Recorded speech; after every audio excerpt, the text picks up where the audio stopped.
বলক চলে আসছে, এবার আমি ধনিয়া পাতাগুলো দিয়ে দিব।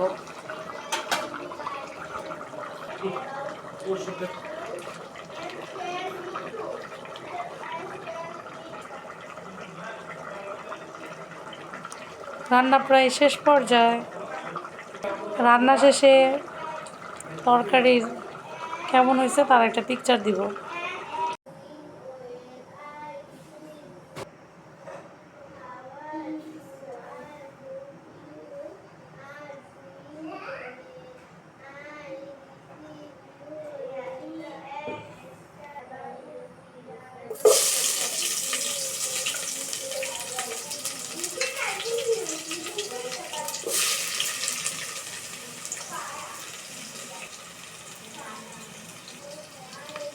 লবণ দিয়ে দিব।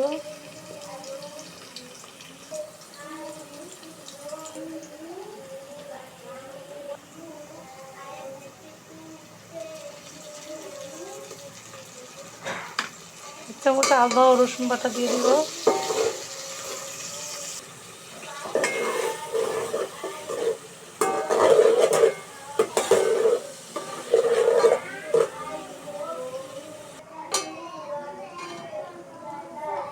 মরিচের গুঁড়া দিয়ে দিব, যে যেমনটা ঝাল খায় সে অনুযায়ী।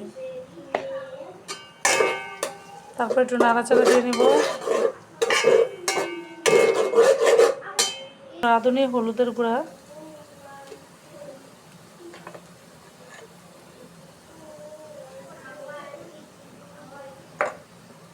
এবার এগুলো একটু নাড়াচাড়া করে নিব।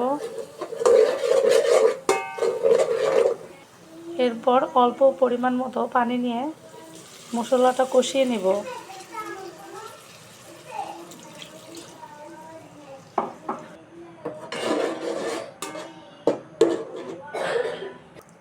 এরপর ঢাকনা দিয়ে ঢেকে দিব।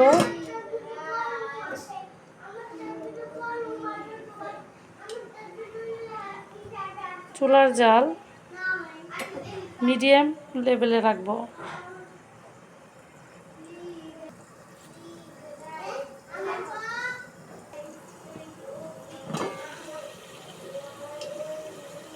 প্রায় কষানো হয়ে গেছে। মশলা যাতে লেগে না যায় এজন্য একটু নাড়াচাড়া দিয়ে নিব। দেখুন উপরে তেল উঠে আসছে, এর মানে আমার কষানোটা হয়ে গেছে।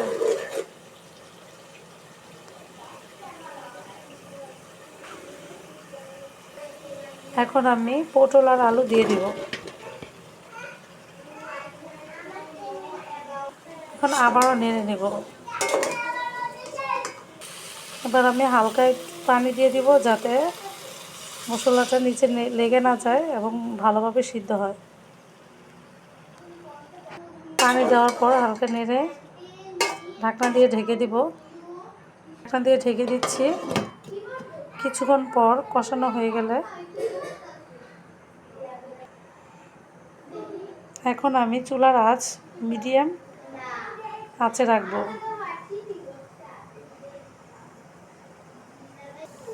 এখন আমি ঢাকনা উঠিয়ে দেখব পটলের পানি হালকা উঠে আসছে কিনা।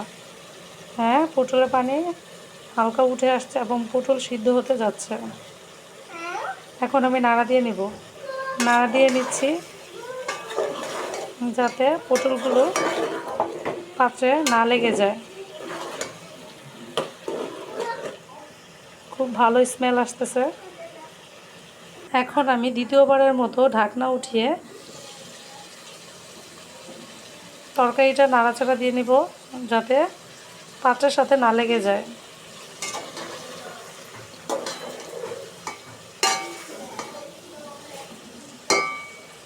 এখন আবারও ঢাকনা দিয়ে ঢেকে দিব, ভালোভাবে সিদ্ধ করে নেব। কষানো হয়ে গেছে, এখন পানি দিয়ে দিব। অন্য চুলায় পানি গরম করে নিয়েছিলাম, এগুলো এবার দিয়ে দিব। খেয়াল রাখবেন বেশি ঝোল দিবেন না, তাহলে তরকারি পানিসা হয়ে যাবে। অল্প ঝোল দিবেন তাহলে তরকারির স্বাদ দ্বিগুণ হবে।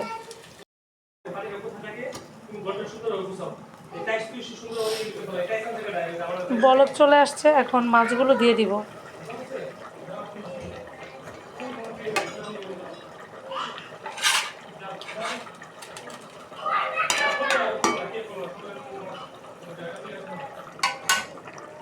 সবগুলো মাছ দিয়ে দিছি।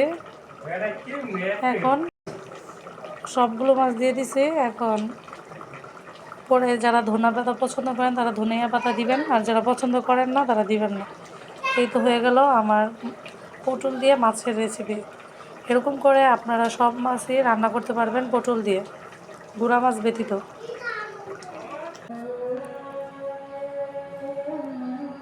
দেখো রান্না কেমন হয়েছে,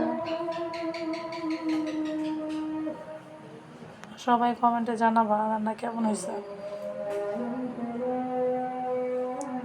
রাতে রান্না করতেছি তো